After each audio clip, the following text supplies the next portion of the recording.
इस यज्ञ में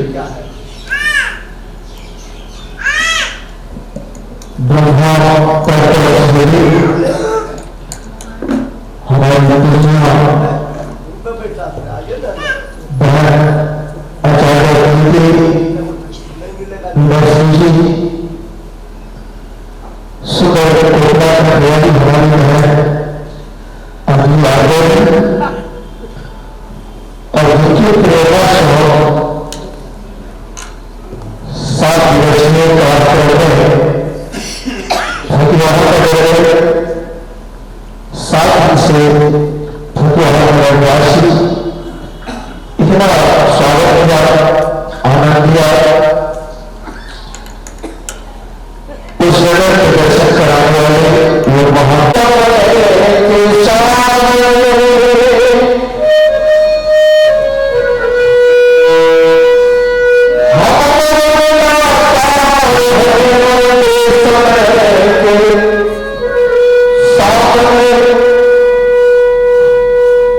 महाराष्ट्र के विषय में चर्चा करके वाणी को बुलाओ। कभी कहते हैं जिनके पिता आज हम इतने बड़े बड़े मंच हैं बैठने को हमें आपका मौका मिला है। दूसरे सबसे आगे हमारे विश्वविद्यालय पिता है। कभी कहते हैं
इस सत्संग का लाभ ले रहे हैं।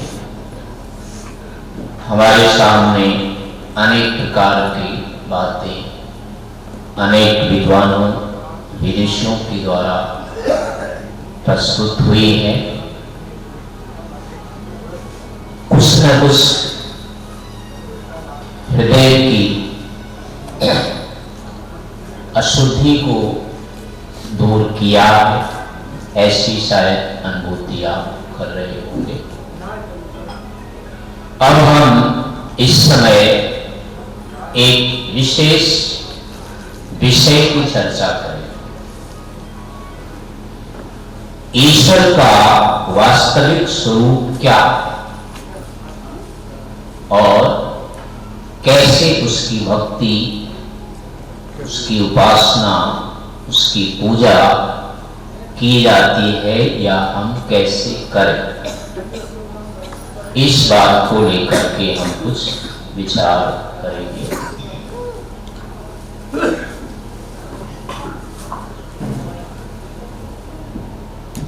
सर्वप्रथम हम ये जानने का प्रयास करेंगे ईश्वर है क्या, होता क्या है, ईश्वर है अथवा नहीं है। यदि हमको ईश्वर के ठीक स्वरूप का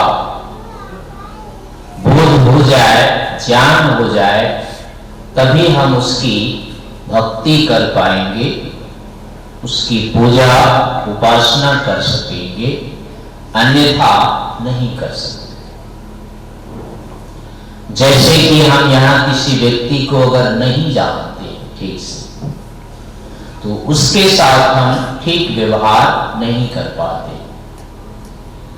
अगर वो अच्छा व्यक्ति है तो उससे हमको कोई लाभ नहीं मिल पाता है, और यदि वो कोई बुरा व्यक्ति है तो हम उससे होने वाली हानि से बच नहीं पाते। यदि हम ठीक ठीक उसको जानते हैं तो उससे हम पूरा लाभ ले, ईश्वर से हम पूरा लाभ ले सकते हैं। यदि हमें ईश्वर का ठीक बोध नहीं है, ठीक से पता नहीं है, तो चाहे कितना ही हाथ पैर मारते रहेंगे, लाभ नहीं हो पाएगा, और उसके अभाव में जो हानि हो गई, उस हानि से भी नहीं बच सकते। ईश्वर के विषय में सामान्य रूप से सभी जानते हैं। हमारे जो माता हैं, पिता हैं, गुरु हैं, आचार्य हैं, राजा है, कोई भी है, बड़े से बड़े लोग जो भी हैं, सभी हमारे हितैषी हैं। सबसे हमारे जीवन की रक्षा होती है, हमारा जीवन आगे बढ़ता है। किंतु अगर इनका हमें सहाय प्राप्त नहीं हो, इनका आशीर्वाद अगर हमको नहीं मिलता, इनकी कृपा दृष्टि से अगर हम वंचित हो जाते हैं, तो हमारा जीवन अत्यधिक बाधित हो जाता है। एक छोटा सा बच्चा अगर बाल्यकाल में ही उसे माता से अलग हो जाना पड़े, तो अब उसका पूरा जीवन कैसा है, कितना कम हो जाता है उसका जीवन, उसके सामने कितने दुख आ जाते हैं, कितनी विपत्ति आ जाती है। एक बालक का यदि पिता के साथ संबंध कट जाए, उसके पिता का किसी को पता नहीं चले है कि नहीं, ऐसी स्थिति में अब वो समाज के लिए कैसा बन जाता है, अनाथ हो जाता है। कितनी सुविधा हमको, कितनी सुरक्षा हमको पिता से मिलती है, कितना बड़ा जीवन हमारा ये माता के कारण से आगे बढ़ता है, सुरक्षित होता है। हमारे जीवन में अगर गुरु नहीं कोई है, हमको पढ़ाने लिखाने वाले कोई नहीं है, तो सारा का सारा संसार हमारे लिए अंधकार में है। अच्छा मोटा तगड़ा शरीर है, सब कुछ है, लेकिन अगर ज्ञान भी ज्ञान नहीं है तो 5 साल का बालक भी हमको मूर्ख बना देता है। पूरे जीवन हम भटकते रह जाते हैं। एक व्यक्ति को अगर लिखना नहीं आता है, पढ़ना नहीं आता है, अब उसके सामने बड़े बड़े ग्रंथ हैं, किसी काम के नहीं। ऐसे ही अगर कोई राजा नहीं हो, हमारे कोई देखने वाला नहीं हो, तो समाज एक दिन भी नहीं चलेगा। चाहे नगर है, चाहे संसार है, सारे आपस में लड़ भिड़ करके मर जाए। सरकार के द्वारा जिस तरह से हमारा जीवन सुरक्षित रहता है, ऐसे ही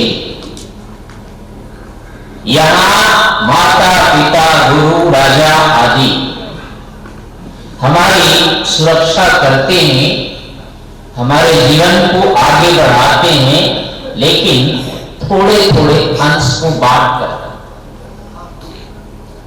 पूरे जीवन की सफलता मां से नहीं संभव है, पूरे जीवन की सफलता पिता से संभव नहीं, पूरा जीवन हमारा गुरु से सफल नहीं हो सकता। जीवन की कृतज्ञता बड़े से बड़े राजा या सरकार से संभव नहीं। ये लोग हमारे सहायक हैं, लेकिन थोड़े थोड़े, पूरे नहीं होते। लेकिन ईश्वर जो है, ईश्वर में इन सभी के गुण, सभी के हित कई गुना अधिक होते हैं। ईश्वर हमारी मां से लाखों गुना बड़े मातृत्व रखते हैं। ईश्वर हमारे पिता से लाखों गुना अधिक पितृत्व रक्षा की सामर्थ्य रखते। ईश्वर हमारे गुरु से लाखों गुना अधिक ज्ञान रखते। ईश्वर हमारी सरकार से या राजा से लाखों गुना अधिक सामर्थ्य अनुशासन की रखते। इस प्रकार से ईश्वर के साथ हम यहां किसी की तुलना नहीं कर सकते, कोई भी उसके बराबर नहीं। हमारा जीवन हमारे हाथ में नहीं है, हमारा जीवन हमारी मां के हाथ में नहीं है, पिता के हाथ में नहीं है, गुरु के हाथ में नहीं है, डॉक्टर के हाथ में नहीं है, राजा के हाथ में नहीं है, यहां किसी के हाथ में नहीं। लेकिन हमारा जीवन ईश्वर के हाथ में होता है। हम यहां जो बैठे हुए हैं, ईश्वर की कृपा से बैठे। आपने देखा होगा कितने सारे पशु होते हैं, कुत्ते होते हैं, वो भी तो सीधे बैठना चाहते हैं। गिलहरी को देखा होगा, वो खड़ी होती है ना। बकरी को देखा हुआ चलते हुए, वो चढ़ जाती है ना पेड़ पर, 2 टांग ऊपर कर लेती है। यानी ये लोग भी ऐसे सीधे खड़े होना चाहते, लेकिन हो नहीं सकते। और हम आप अपना बैठे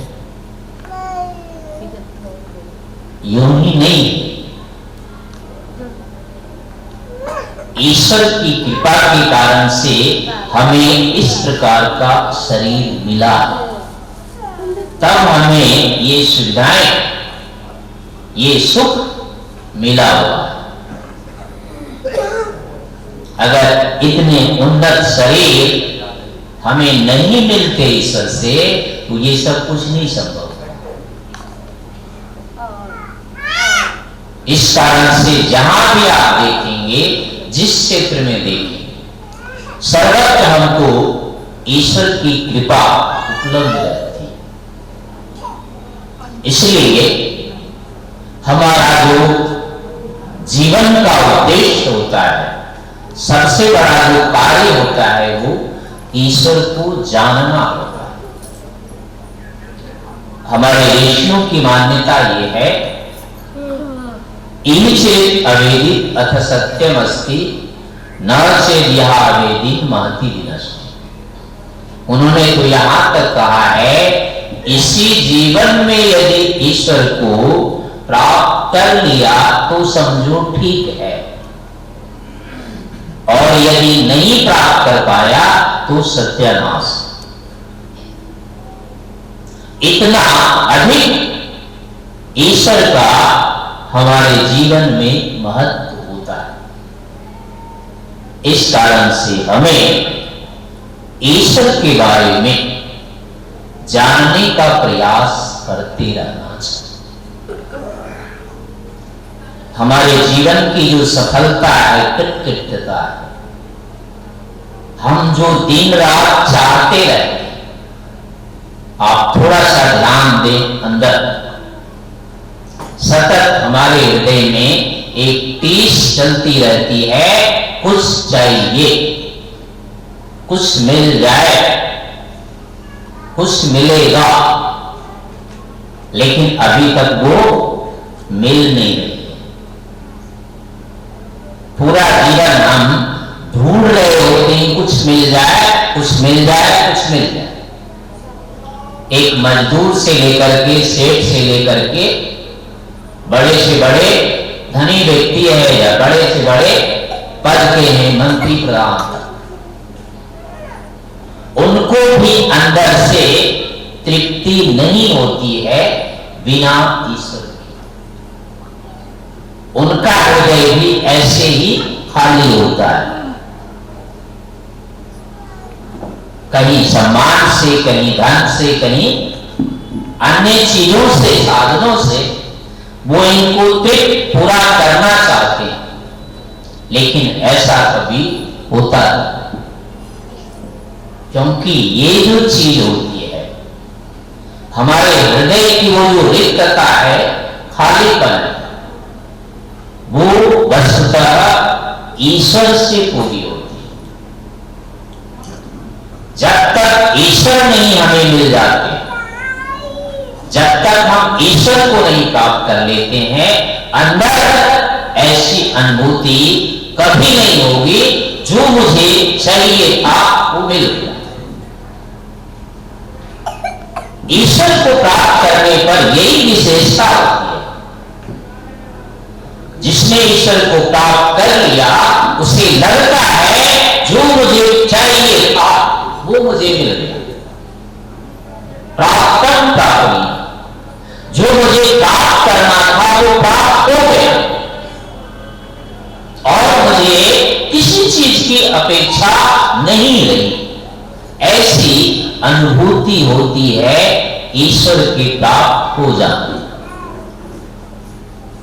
और दूसरे पक्ष में बिना ईश्वर प्राप्ति के ऐसी अनुभूति कहीं कोई नहीं कर सकता।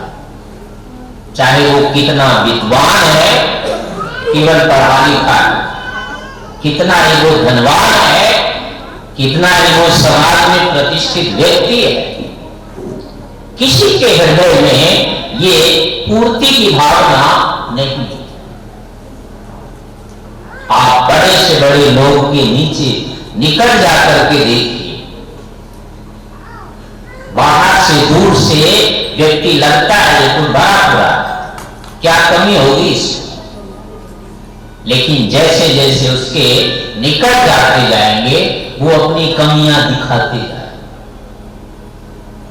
कोई भी व्यक्ति यहां ईश्वर को छोड़ करके कभी सुखी शांत हो नहीं सकता।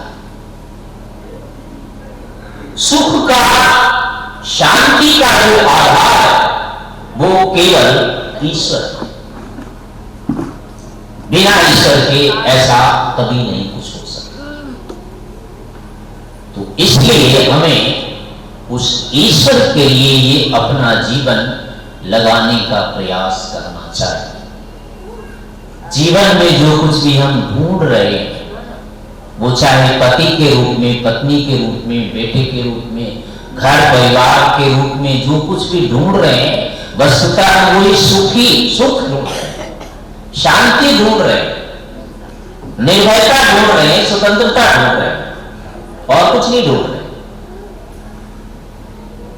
अच्छा से अच्छा खाना मिल रहा, उसमें अगर सुख नहीं हो तो छोड़ देंगे। किसी व्यक्ति को हम अच्छा कहते हैं, अपना कहते हैं, वो तभी कहते हैं जब हमें उससे कोई सुख मिल रहा या उससे कुछ सुख मिलने की संभावना है। जैसे ये संभावना बंद होती है, हम उसे अपना नहीं कहते। मेरी मां है, मेरा पिता है, मेरे बेटे हैं, बहू है, जो भी कह लीजिए, इनको हम तभी मानते हैं जब तक इनसे सुख मिलने की आशा रहती। अगर ये लग जाता है इनसे सुख नहीं दुख होगा, तभी कह देते हैं आप कौन है। पहचानना छोड़ देते हैं, मानना छोड़ देते हैं। यहां जो कोई भी अपना होता है, वस्तुतः केवल सुख के एक आधार होता है, वो संभावित होता है। वस्तुतः ये उचित कारण भी है। बिना सुख के अपनापन नहीं हो सकता है, लेकिन इनमें वो उतना सुख है जितना सुख हमें चाहिए। जब तक हमें सुख चाहिए, इनमें क्षमता है। माता पिता या किसी यहाँ के भोजन में, साधन में नहीं है सुख। ये देख रहे बत्ती चमक रही सारी की सारी। पहले जब अंदर घुसे थे तब कैसी लग रही थी ये, और घंटा 2 घंटा हो गया तब कैसा लग रहा है। पहले बहुत अच्छा लगा होगा, लेकिन कब तक लगेगा? आधे घंटे से ज्यादा इसको नहीं देख सकते, अच्छा लगना बंद हो जाएगा। यहां की जितनी भी चीजें होती है, थोड़ी देर अच्छी लगती है, बहुत देर तक वो अच्छी नहीं लगती है, उबने लग जाते हैं, छोड़ने की इच्छा होती। आपको यदि कहा जाए पूरे जीवन केवल खीर खानी है और कुछ नहीं खाना है, बस उसमें सब्जी नहीं होगी, नमक नमकीन नहीं होगा, कुछ नहीं होगा, केवल खीर खानी है, आप खाना स्वीकार करेंगे जीवन में? जिसको नहीं मिला है वो पहले तो बोल देगा, लेकिन खा के देखेंगे तो नहीं खा पाएंगे, महीने भर। किसी भी व्यक्ति को जो बिल्कुल जिसके बिना आप रह नहीं पा रहे, छोटा बच्चा होता है, मां उसके बिना रह नहीं पाती है, लेकिन वही अगर गोद से नहीं उतरे तो क्या होता है? बलाय बन जाता है। यहां जिस वस्तु से हमें सुख होता है, उसी से दुख भी होने लगता है।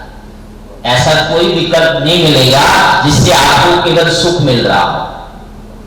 जिससे सुख मिलता है उससे दुख मिलता है। यहां की हर चीज सुख और दुख से युक्त होती है। जो चीज अच्छी है वही खराब होती है। अगर एक चीज में मान लो आपके पास खीर है, उसमें थोड़ा सा विष दे दिया जाए अब वो खीर को कौन खीर मानेगा? कोई नहीं मान सकता। ऐसे ही जिसमें थोड़ा सा हमको सुख ही सुख हो रहा है, लेकिन थोड़ा भी वो दुख दे दे, अब उसका सारा पानी उतर जाता है। आपकी सेवा कर रहा है कोई व्यक्ति, खाने का, पीने का, रहने का सारा प्रबंध कर रहा है, अगर वो ये बोल दे कि कल से मैं आपसे बात नहीं करूंगा बस, अब आपको चिंता हो जाएगी, कौन है ये, क्या होगा? तो यहां की जो भी वस्तु होती है वो हमारे लिए पूर्णतः अनुकूल नहीं होती। हमारी इच्छा की पूर्ति यहां की किसी वस्तु से संभव नहीं। हम अपने आप को यहां किसी के आधार पर तृप्त नहीं कर सकते, तृप्त नहीं कर सकते। सभी में अधूरापन होता है। ये जो पूर्णता होती है, जिसमें होती है, वही ईश्वर है। ईश्वर में कहीं से कोई भी न्यूनता नहीं होती। सब प्रकार से ईश्वर परिपूर्ण है। इस कारण से हमें इनकी अपेक्षा ईश्वर को अधिक महत्व देना चाहिए। इनसे पहले ईश्वर को जानने का प्रयास करना चाहिए। पूरा का पूरा जीवन 100 साल का भी आप लगा दें इनके पीछे, लोग के संसार के पीछे, लेकिन फिर भी अंतिम में आपको शोक पश्चाताप रहेगा, लगेगा कि कुछ बच गया। आप कहीं भी जीवन लगा के देख लो, हर जगह आपको ये मिलेगा कि कुछ बच गया, अभी हुआ नहीं। लेकिन ईश्वर के मिलने पर ऐसा नहीं होता। इसीलिए हमें चाहिए भी यही, हम नहीं चाहते हैं कि कभी हमको लगे कि बस बच गया। हम पुरुषार्थ यदि करते हैं तो हमें उसका फल मिलना चाहिए। जीवन अगर हम लगा रहे हैं तो जीवन का फल भी हमें मिलना चाहिए, यही हमारी अभिलाषा होती है। इस कारण से फिर अब हमें कैसे हमारा जीवन सफल हो सकता है ये भी जानना चाहिए, किससे हो सकता है ये भी जानना चाहिए। जीवन की सफलता केवल ईश्वर से संभव होती है, बाकी किसी से खाने से, पीने से, रहने से, किसी मकान से, वस्त्र से कुछ पूर्ति होती है, जीवन की रक्षा होती है। कुछ काल तक ये जीवन सुरक्षित रहता है, लेकिन ये जीवन को बना के नहीं रख सकता। इसलिए कोई भी पदार्थ हमारे लिए पूरा नहीं होता है, वो पूर्ति वस्तुतः ईश्वर से होती है। इसलिए हमें उस ईश्वर को जानने का प्रयास करना चाहिए। अब हम ये देखेंगे कि आखिर ईश्वर इतना महान है, ऐसा है, तो हम उसको कैसे जाने, कैसे जाना जाता है। तो सबसे पहले आप अपनी बुद्धि को दौड़ाएंगे। ईश्वर जो होता है वो बुद्धि से जाना जाता है, बुद्धि का विषय होता है। आंख से, कान से हम ईश्वर को नहीं जान सकते। पहली बात यह है, हम कहते हैं कि ईश्वर है, तो हम कैसे माने कि ईश्वर है, क्यों है ईश्वर? तो इसके लिए आप पहले अपने ऊपर इसको लागू करके देखिए। मैं आपसे ये प्रश्न करता हूं कि मैं क्यों मानूं कि आप हैं? आपके अगल बगल में है ये सब, ये है ऐसा लग रहा है ना आपको, या नहीं है? क्या लग रहा है आपको? इतने जो बैठे हुए हैं इनके बारे में क्या अनुभूति हो रही है आपको? है या नहीं है? है ये अनुभूति हो रही है। तो क्या वस्तुतः ये है या नहीं भी है? क्या लग रहा है आपको? हाँ माता जी, नींद तो नहीं आ रही? ये बगल वाले हैं या नहीं है? सचमुच में, सचमुच में है या मान रखता है? हाँ, बगल वाले पीछे वाले आपके कोई है या मान रखता है? मान रखता है नहीं? अच्छा है तो आप हैं या मान रखता है? आप हैं? कैसे हैं आप? क्यों हैं? हम कैसे माने कि आप हैं? हेतु क्या है इससे? कोई चीज है या क्यों है, इसके लिए हेतु होता है, कारण होता है। किसी कारण से ही कहा जाता है कि ये चीज है। अगर वो कारण नहीं हो तो उसको नहीं कहेंगे कि ये चीज है। ये पट्टा आपको दिख रहा है। अब ये पट्टा है, जिस कारण से ये पट्टा है, जिन कारणों से, ठीक यही के यही कारण आपके ऊपर, हमारे ऊपर और ईश्वर के ऊपर भी लागू होते हैं। अब देखिए क्या कारण है, ये तो समझ में आ जाए। पहले नियम ये होता है कि जिसके अंदर कोई गुण या क्रिया, वो वस्तु होती है। जिसमें कोई गुण या क्रिया नहीं मिले वो वस्तु नहीं होती। अब गुण और क्रिया ये दो चीज जानने की है। क्रिया तो आप जानते हैं, ये जो हो रही है इसका नाम क्रिया है, कर्म जिसको कहते हैं। यानी देशांतर अवस्था जिसके कारण से होती है उसको क्रिया कहते हैं। और इन इंद्रियों से जो हमको ज्ञात होता है ये इसको गुण कहते हैं। ये इसका जो रंग है आपको आंख से दिख रहा है। आपको आंख से क्या दिखता है? ये क्या है? केसरिया रंग है इसका। तो ये आंख से जो दिख रहा है ये केसरिया रंग इसका गुण है। और अब ये देखिए जैसे हिलता है, ये इसकी क्या है? क्रिया। अब इसी तरह से देखिए आपको दूर से केवल इसका रंग दिखाई दे रहा है, लेकिन ये क्या है? रंग तो नहीं है। ये आपको क्या दिख रहा है? केवल रंग दिख रहा है इसका, लेकिन ये वस्तु रंग नहीं है, ये पट्टा है। अब वो पट्टा कहां है?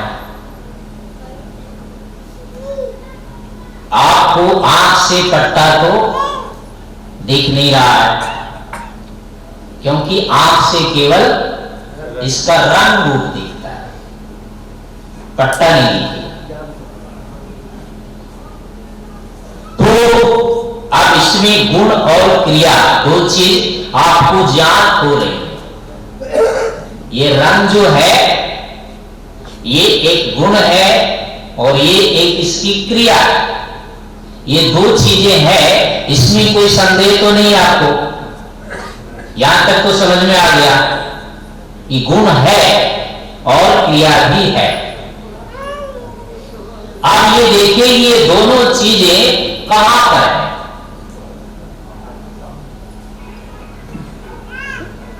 क्रिया अलग वस्तु है और गुण अलग है, दोनों एक चीज नहीं है। गुण क्रिया नहीं हो सकती, क्रिया गुण नहीं हो सकती, दोनों अलग अलग हैं।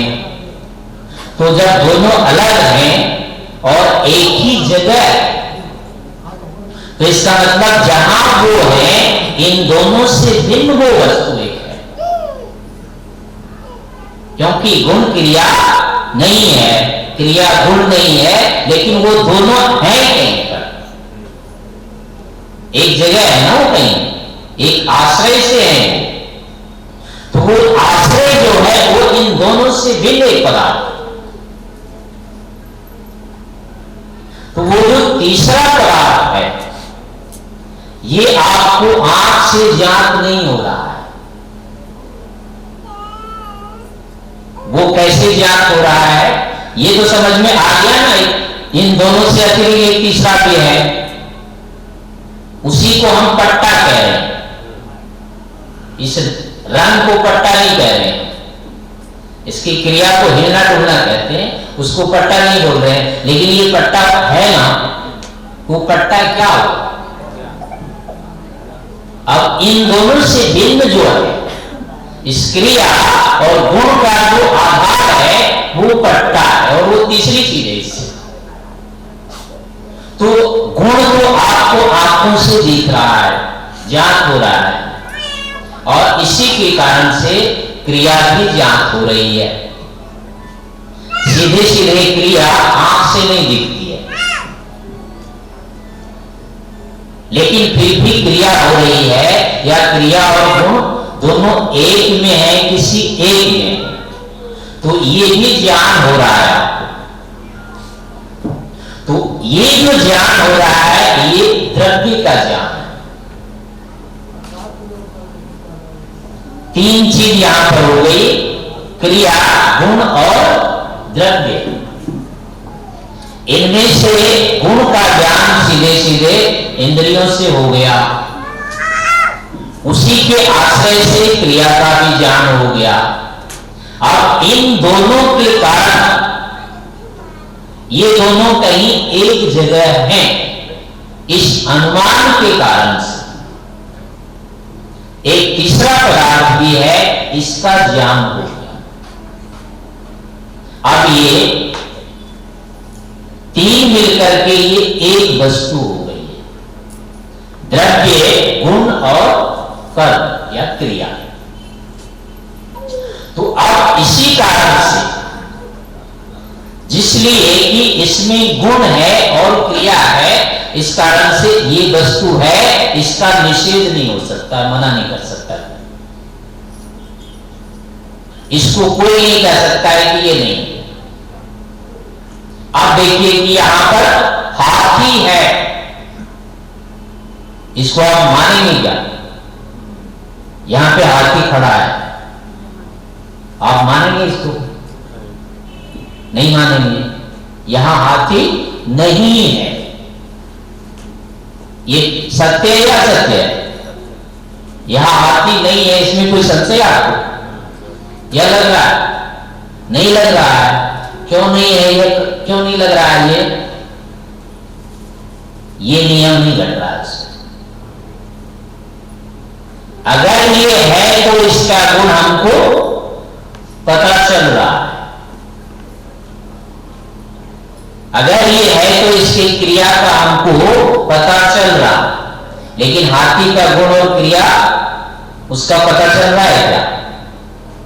नहीं चल रहा है। इस कारण से हम कहेंगे कि हाथी यहां नहीं है। तो नियम क्या बना? जिस पदार्थ के गुण और क्रिया ज्ञात होते हो, सिद्ध होते हो, वो पदार्थ होता है, और जिसका गुण कर्म क्रिया ज्ञात नहीं होवे, सिद्ध नहीं होवे, वो पदार्थ नहीं होता है। ये नियम होगा। अब इसको आप जहां चाहे हटा करके देख लीजिए। आप इसीलिए हैं, आपके अंदर भी ये नियम लागू हो रहे हैं। आप भी दिख रहे हैं, गुण है आपके अंदर, देख रहे हैं, सुन रहे हैं, ये क्रिया आप कर रहे हैं। इस कारण से आप हैं, आपका निषेध नहीं किया जा सकता। अब आप देखिए, एक दूसरे को देखते हुए ये जो लग रहा है कि ये है, उनमें ये कारण काम कर रहा है। इसी कारण से आप एक दूसरे को जान रहे हैं कि ये है। और यही चीज आपको अगर उपलब्ध नहीं हो तो मना कर देंगे। सामने वाली कुर्सी खाली है, क्यों? जो मनुष्य का गुण है, आकृति है, वो नहीं दिखती वहां। जिस पर दिख रही है वहां मना नहीं करेंगे, जहां नहीं दिखती वहां मना कर देंगे कि नहीं है।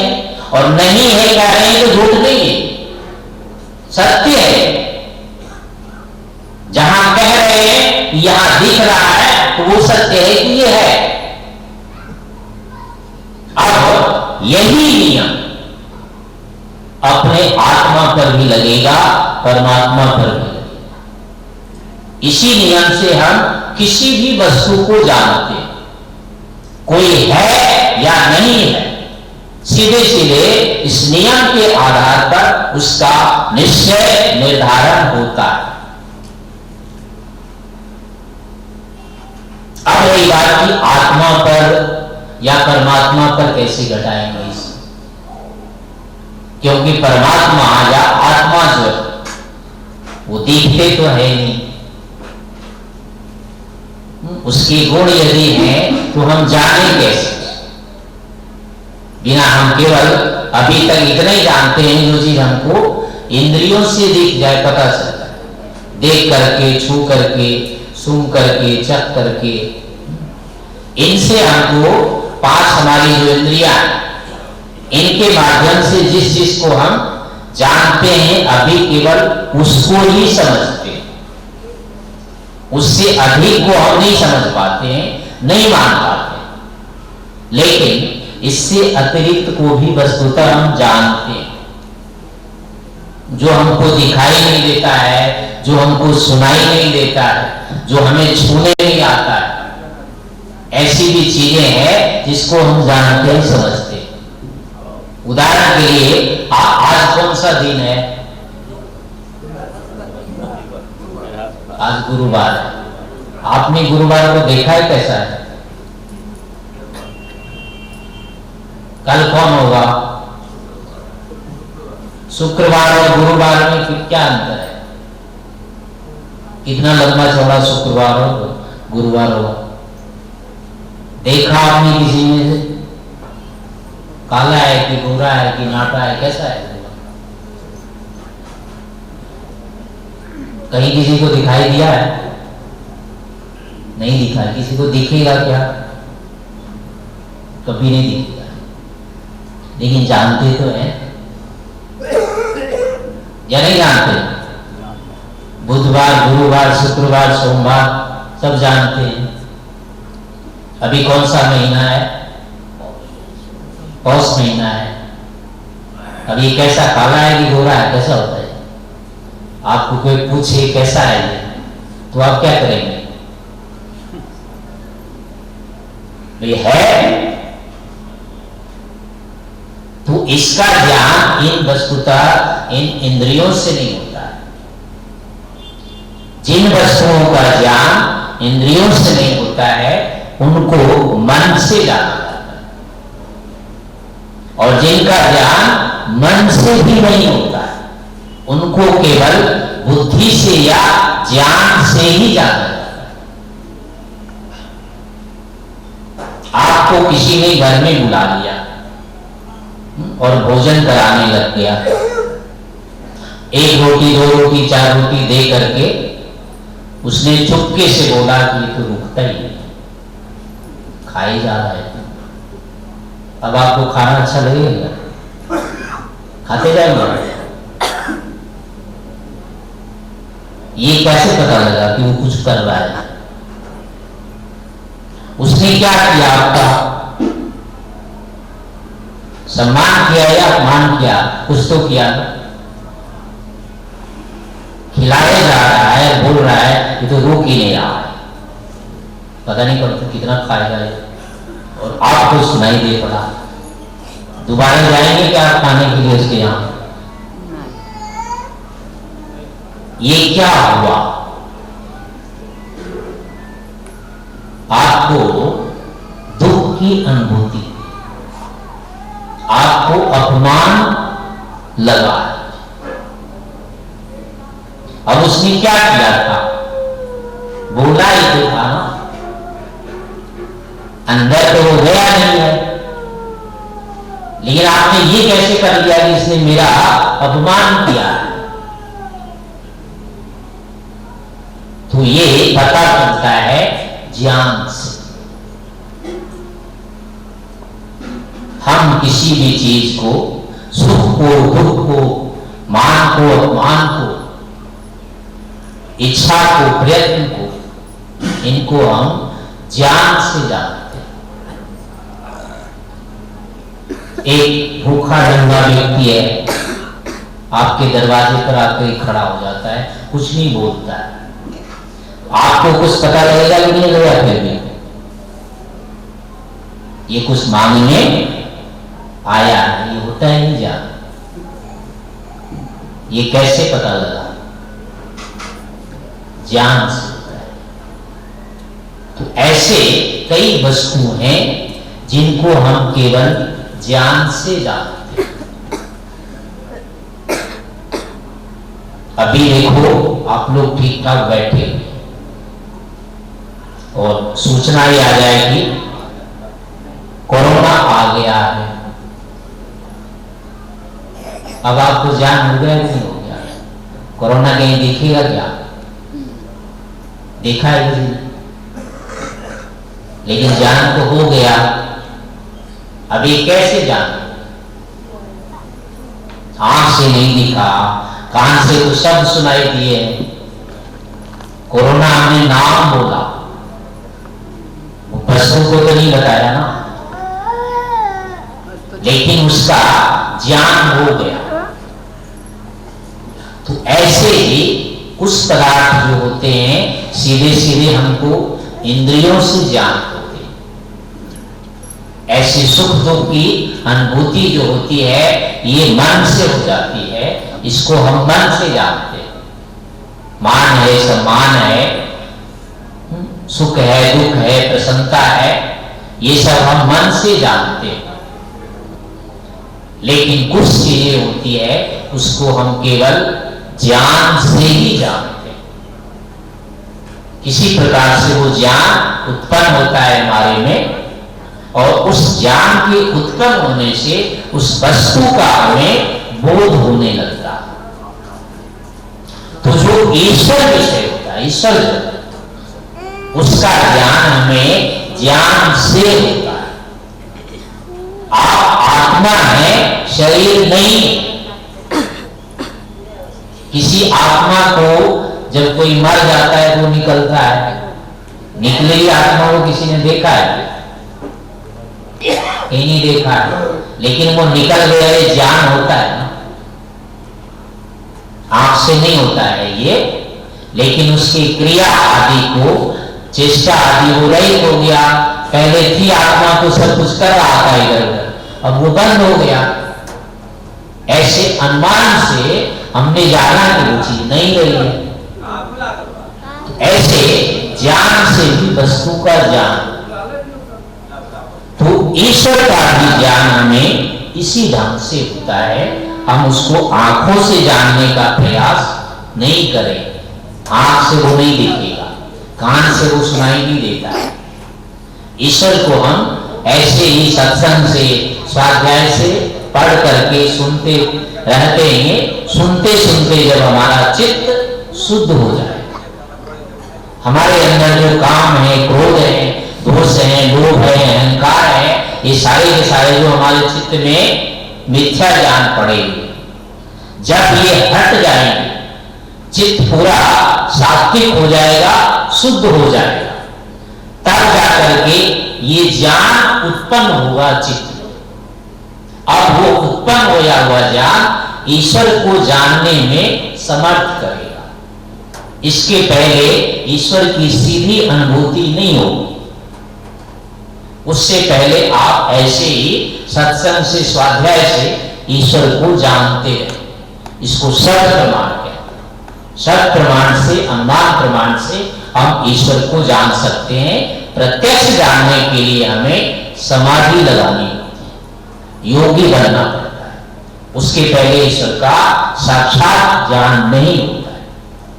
लेकिन इसका अर्थ ये नहीं है कि ईश्वर को हम शब्द से नहीं जाने, अनुमान से भी नहीं जाने, ऐसा नहीं होता है। शब्दानुमान से हम जान सकते। तो इसी प्रकार से ईश्वर को जानने का प्रयास करना चाहिए। तो हमारा अभी ये समय हो गया है, आगे और होगा तो प्रयास करेंगे। अभी हम इसको यहीं विराम देते हैं।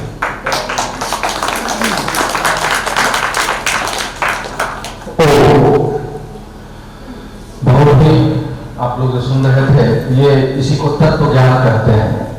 दरअसल में जो बातें लिखी हुई है ईश्वर के संबंध में, ईश्वर की सिद्धि के संबंध में, ये साधन मनुष्य को जो है समझ में नहीं आता।